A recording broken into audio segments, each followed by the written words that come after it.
Hey guys, Kitsy Higgins. Thank you so much for watching. As always, I help women succeed by having a life that they love, that is joyful for them, fulfilling, and allowing them to have a global impact, all while staying out of overwhelm with the help of their deceased loved ones. In this video, I wanted to talk about the importance of how many fears you have, and the more fears you have, the smaller your comfort zone.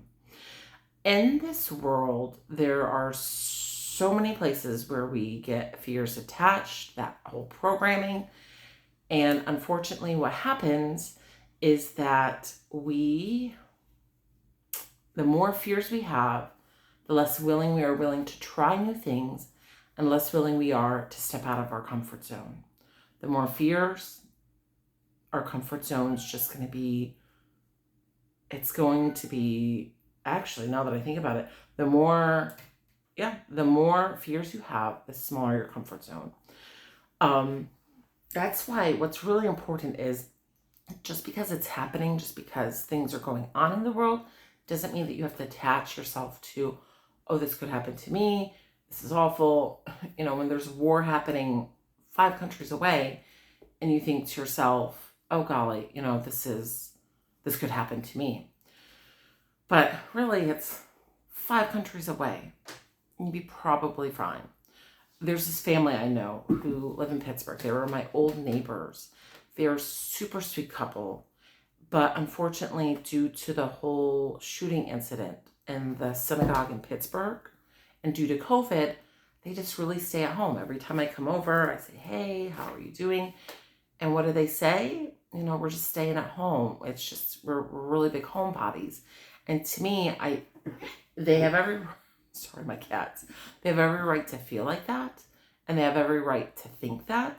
The thing is, as you can imagine, a shooting, COVID, amongst other things, other sicknesses, there's so many fears that they have that they're allowing their fears to run their lives, which in turn they have the tiniest of tiniest comfort zones. And instead, are they truly living, or are they just living in their comfort zone and living a nice, quiet life that is keeping them safe, but ultimately is not allowing them to live a truly happy and an amazing life?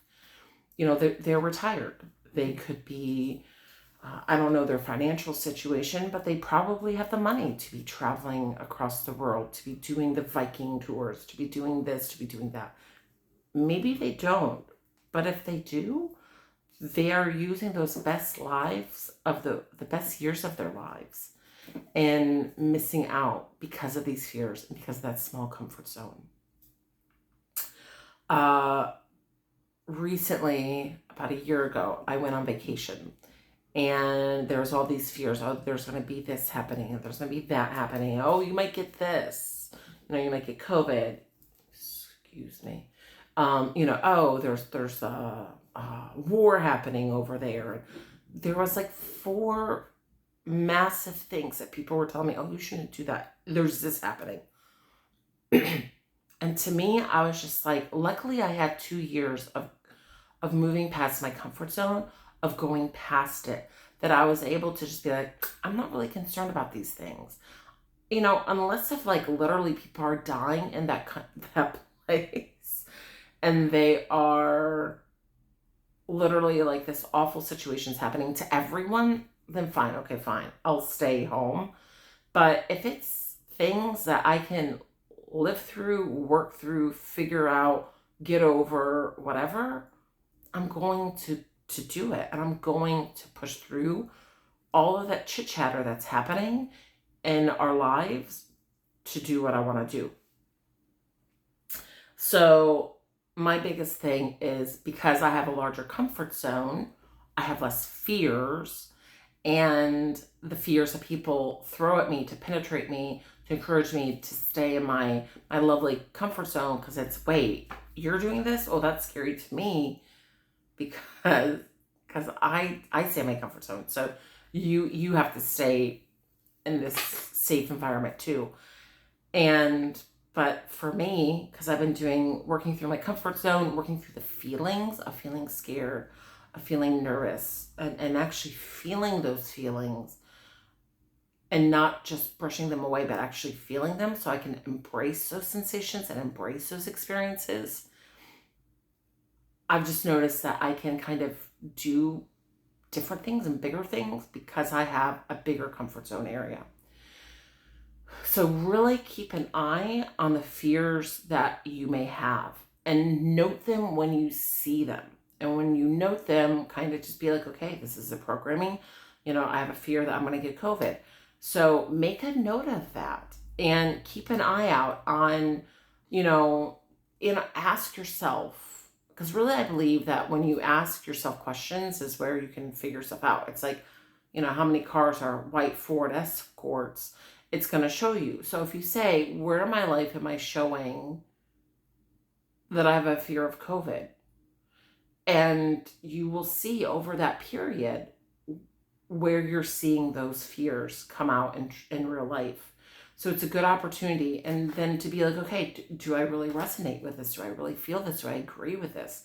So that you can essentially plow through these fears that are not deadly, that more than likely you should be okay if you're primarily a healthy individual, but so that you can really start living a life that's more on your terms rather than the term that is fear holding back. So I remember when I first started this business, I had to work through the fear of death. And working with deceased loved ones, I had to do that all the time. I had to work through the fear of death. But I also think that was also the fear of truly living. And when I got through that fear, I feel like kind of just, I felt like I was able to kind of rebel against the system to be like, you know what? Like, I don't care what happens. I'm willing to just take risks. And, for the most part, the risks have really paid off. So remind yourself that the more fears you have, the smaller your comfort zone. The more likely you are to live a life that is just, confined between your house, and it's just going to keep you safe, which is the purpose of it. But really, I also believe that the purpose of life is to truly live. And so the more you can catch those fears that are really programming you and really evaluate, do I really agree with this? What if I did this or what if I did that, to kind of start pushing you outside of your comfort zone. Same thing with the news. The news is really good at fear mongering, at letting you think that the world is ending. And so it's just going to keep you in this nice confined comfort zone that you will never truly go past, or will allow you to grow, or will allow you to experience new things, or will allow you to explore new areas. Look at the people that are online, that are exploring things, that are trying new things, that are just going. And more than likely, they have fears, but not as many fears. And if they do have fears, they are saying, okay, I have this fear, but I'm going to do this anyway. Another way on how fear shows up in my life, for me, to be bluntly honest, so you might say, oh, well, you have no fears, so you have no right to talk about this stuff. But when I was younger, for many decades, people would be mean to me and harsh to me and hurt me emotionally. So when I would, having a YouTube channel, having an online business, the fear of people ridiculing me, the fear of judgment, the fear of feeling emotionally hurt by people and what they say holds me back sometimes.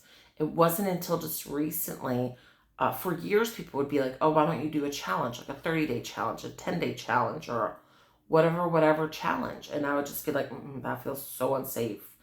But now that I've been online for 7 years, and I've seen some unkind posts, but for the most part, they're good. And I'm finally like, okay, fine. Like, I'm willing to take a challenge in hopes to increase my numbers of YouTube, because I feel that I've been in my comfy comfort zone. I have 191 subscribers, It's like, okay, I feel nice and comfy and cozy because I have the fear of being seen, but I'm at the point right now where it's just like I'm ready to move on. I'm ready to, like, I've tested it. I feel better. I feel okay.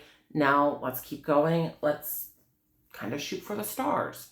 So the whole thing of, you would say, Kitsy, what are your fears? Well, that would be my fear of just being seen and being hurt and being judged. And so when so that's how it's showing up, is the YouTube is low numbers. And then when I've had like a little bit of time to really experience and to see, is this valid? Is this a valid fear? And now that I'm starting to be like, okay, I don't feel like this is a valid fear. So if that's not a valid fear, and okay, if someone says something mean, I'll be fine. If someone says something mean, it's fixable. If someone says something mean, someone recently said, instead of them feeling upset that someone said something mean, they're just going to be like, fuck you.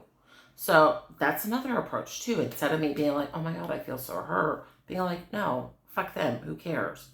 So now it's like, I feel like I'm ready to step outside of that comfort zone of being seen, which to me is a huge, huge fear. Just as much as feeling unsafe, just as much as all this other stuff. Just as much as feeling that you would get COVID. So let this be a reminder to really check in with what your fears are, to really agree with them. If not, take baby steps into letting them go, to create that larger, bigger comfort zone so that you can have an even more fulfilling life, a more fun life, and a more free life. So thank you so much for watching. As always, I have digital courses, and I'm going to be announcing soon a retreat to someplace amazing. So stay tuned for that. I'm really excited. So take care. Many blessings. Bye.